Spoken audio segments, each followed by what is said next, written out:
Good morning, everyone.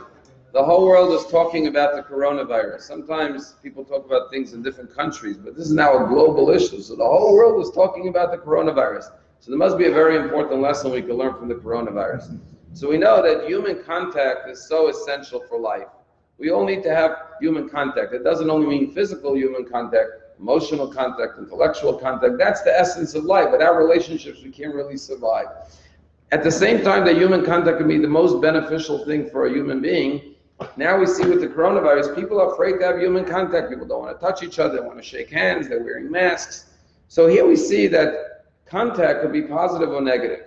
We find the same thing in the Torah. There's someone called a mitzora, someone who gets leprosy for speaking negative talk, lashon hara. They emit words that are slanderous, that are gossipy, that defame others, that insult others. The Torah says this person, like someone with a coronavirus, they have to be isolated. The Torah says you have to take that person, they have to dwell outside of the camp, because their contact with others is having a detrimental, negative effect on society, and therefore they have to be isolated and quarantined from the Jewish camp. At the same time, we find the opposite in this week's parsha. In this week's parsha, it talks about the two altars. There wasn't one mizbeach, one altar, there were two. One was in the temple and one was in the courtyard. But here's a fascinating thing. The one in the temple was made out of gold. They brought the incense on it. The one in the courtyard was made out of copper, and they brought the animals, the sacrifices on it. Now, if you would have had to guess which one is the holier one, you'd say the golden one that was in the temple, right next to the Holy of Holies, that must be the holier one. Yet, what does it say in this week's parsha? The opposite. The one that was in the temple, in the tabernacle, next to the Holy of Holies, the golden altar is called Kodesh, holy. But the verse says the copper altar that's outside in the courtyard, that is Kodesh Kadashim, holy of holies, and whoever touches it becomes holy just by touching it. Kol hanagea bo yigdash. So Rabbi Moshe Feinstein says something very beautiful. He says, how could that be? That the outer one made out of copper is holy of holies. So he says, because to be holy in the temple, when you're davening, you're wearing your talis and your tefillin, of course you're holy. You're not going to speak lashon hara during davening. Or you're out in the street and you're doing other things. You're not going to cheat anyone or steal in shul when you're wearing your talis and tefillin. When you're in business, you may cheat or lie or steal. So the test of life is not the way you are in the holies. The question is how you are in the courtyard, in the outside world. If you can maintain your values outside, be righteous and conduct yourself the same way you do inside the temple outside, then you're not just holy, you're holy of holies.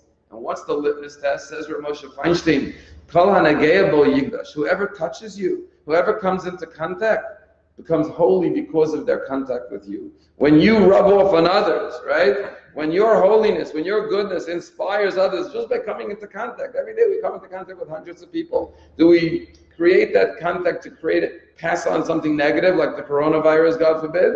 Are you omitting negative words and bad deeds and bad behavior and modeling bad behavior for others to learn from? Or are you an example of goodness, of kindness, of righteousness that you inspire others? And this is something we all have the opportunity. We all know during the day we meet people and we say, wow, what a mensch, what a good person. Look at that kind deed they did. And it makes us want to be a little bit better. That's what it means to be holy of holy, that whoever comes into contact with you, whoever touches you is holy. The story that I love is the Chabad rabbi students who went off to Alaska to spread Yiddishkeit. And when they were in the Aleutian Islands, they met this one Jewish girl in a school, and they came to visit the parents, and they were thinking, we're just here for a short visit. How could we leave her with something meaningful in our short visit with this one Jewish family in Aleutian Islands they met?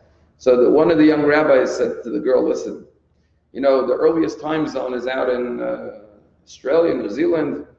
That's where the earliest time zone is. Aleutian Islands is the last time zone on earth.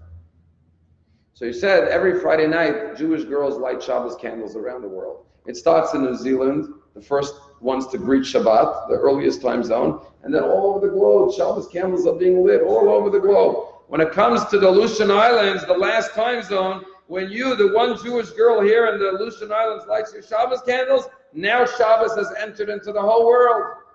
So you have the privilege of being the last Jew to light candles and light up the whole world with the light of Shabbat.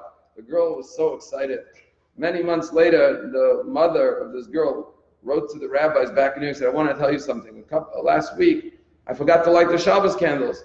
And my daughter came running to me and said, Mommy, Mommy, we got to light the Shabbos candles. The whole world is waiting for Shabbat to begin. Sometimes you come into contact, you say one little idea, one thought to someone. You never know how that can inspire someone, transform their world. And that's what it means to be a holy of holies. Whoever comes into contact with you should become holy just by coming into contact with you.